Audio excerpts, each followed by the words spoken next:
गया था। मैंने महाराष्ट्र के 36 जिले के दौरे स्टार्ट किए हैं, जिसमें सबसे पहला मैंने औरंगाबाद ऐतिहासिक शहर जिला चुना। इत्तेफाक की बात थी, जब मैं अल्पसंख्यक आयोग का अध्यक्ष बना तभी भी मैं औरंगाबाद जिले के अंदर मैं मौजूद था। कई 2 रोज़ से अल्पसंख्यक समाज के, खटिक समाज के लोग, मदारी समाज के लोग, मेथर समाज के लोग, अंसारी समाज के लोग, कई अल्पसंख्यक समाज के मेरे मुस्लिम भाई मुझे मिलने के लिए आए। उनसे मैंने बातचीत की। हमारे आमदार पूर्व मंत्री अतुल सावे जी के पास मैंने सारी बातें रखी। हम आने वाले अधिवेशन के अंदर जितने भी अल्पसंख्यक समाज के गंभीर समस्या है, जो विषय है, वक्फ बोर्ड के सब्जेक्ट से लेकर हर एक सब्जेक्ट के ऊपर सदन के अंदर आवाज़ उठाई जाएगी। हमारे विरोधी पक्ष नेता देवेंद्र जी इसके ऊपर खासतौर पर ध्यान देकर अल्पसंख्यक समाज के ऊपर जो अन्याय हो रहा है, जो तिगाड़ी सरकार जो आई है, जो कहती थी कि मैं कॉमन मिनिमम प्रोग्राम हम लाएंगे, अल्पसंख्यक समाज को न्याय देंगे, सबको साथ में लेके चलेंगे, लेकिन ऐसा कुछ भी नज़र नहीं आ रहा। इसलिए हाजी अराफात शेख को पूरे महाराष्ट्र के 36 जिले निकलना पड़ा कि अल्पसंख्यक समाज की कई ऐसी समस्या है, उस समस्या के ऊपर कोई हल निकल नहीं रहा है। कहीं कोई अरेस्ट हो रहा है, कहीं बोगस केसेस डाले जा रहे हैं, कहीं वक्फ बोर्ड की ज़मीन हड़प की जा रही है, सीओ अपनी मनमानी कर रहा है। सीओ वक्फ बोर्ड के जो आए हैं, अल्पसंख्यक मंत्री के चॉइस पे आए हुए, उन्होंने अपनी चॉइस के ऊपर उनको ला कर बिठाया और बिठाने के बाद मनमानी ऑर्डर कर रहे हैं। हमारे कौम की, जो हमारे पुरखों की ज़मीनों को हड़पने का काम किया जा रहा है, उसके ऊपर किसी का ध्यान नहीं है, कोई बोलने वाला नहीं है। 4 मंत्री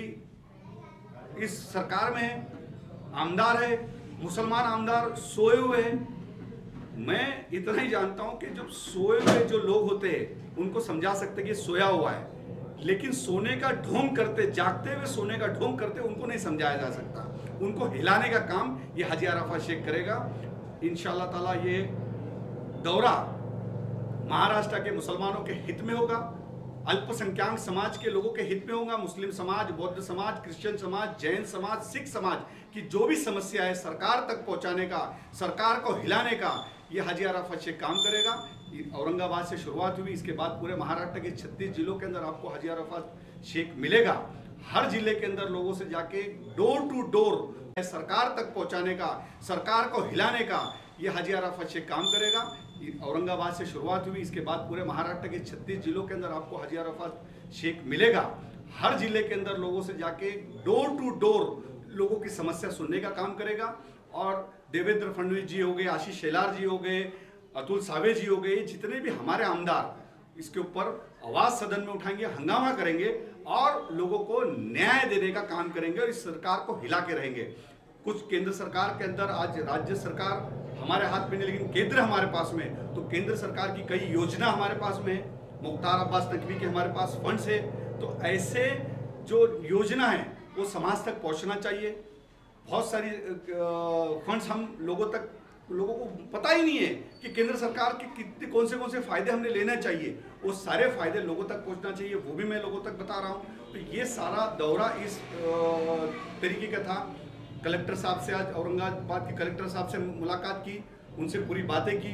कई ओबीसी के सर्टिफिकेट्स नहीं मिल रहे थे, ओबीसी के सर्टिफिकेट जिसको मिले उसको वैलिडिटी नहीं मिल रही थी, उसके ऊपर बात की। उन्होंने अच्छा रिमार्क दिया, उन्होंने काफ़ी देर तक के इसके ऊपर ओबीसी के सब्जेक्ट के ऊपर उन्होंने बात की और उन्होंने विश्वास दिलाया जो भी खटिक समाज के ओबीसी के जो सर्टिफिकेट्स नहीं मिल रहे, 96 में ओबीसी का दर्जा खटिक समाज को मिला, वैलिडिटी आज तक नहीं मिली। जिसको सर्टिफिकेट मिला तो उसको वैलिडिटी नहीं मिली, और कई चीज़ जाके वहाँ पे कलेक्टर कार्यालय के अंदर, तहसीलदार कार्यालय के अंदर अटक के बैठी हुई है। तो वो सारी चीज़ों को कलेक्टर साहब ने कहा कि ताबड़तोड़ निर्णय लिया जाएगा और खटिक समाज को जहाँ जहाँ पूरे जिले के अंदर ओबीसी के जो सर्टिफिकेट रुके हुए तुरंत देने का काम करेंगे। ऐसे कई प्रश्न के ऊपर हमने उनसे चर्चा की। इंशाअल्लाह ताला ये हाजी अराफात शेख ज़रूर फिर औरंगाबाद आएगा। देने के लिए आया, लेने के लिए नहीं आया। अपना हक मांग रहा हूँ। अल्लाह तबारक ताला से मेरे लिए दुआ करो कि हर साल मुकाम इब्राहिम पे जब मैं जाता हूँ तो अल्लाह से खूब दुआ करता हूँ, अल्लाह मेरा ईमान ताज़ा रख। जहां जहां मैं मेरे कौम के लोगों से वादे कर रहा हूं उस पर कायम और दायम रहने वाला बना। मुझे उन लीडरों जैसा मत बनाना जिन्होंने अपनी कौम को धोखा दिया। सिर्फ बातें नहीं होना चाहिए, प्रैक्टिकल काम होना चाहिए। ये हाजी अरफात शेख पार्टी कोई भी हो, काम करना आना चाहिए, अपने नेताओं को मनवाना आना चाहिए, अपने नेताओं से काम निकाल के अपने समाज तक पहुंचाने आना चाहिए। यही काम हाजी अरफात शेख का है और रहेगा। आप लोग मेरे लिए दुआ कीजिए। जितने भी औरंगाबाद के लोग, मेरे दोस्त, यार, अहबाब और जो मुझे चाहने वाले और मेरे मुस्लिम भाई जितने भी हैं, उलमाओं से कहूँगा मेरे लिए दुआ कीजिए ताकि मैं आने वाले कल के अंदर मेरे कौम का कुछ भला कर सकूँ, इतिहास रच सकूँ। ये मेरे लिए खासतौर पर दुआ करना, यही आपके सामने खासतौर पर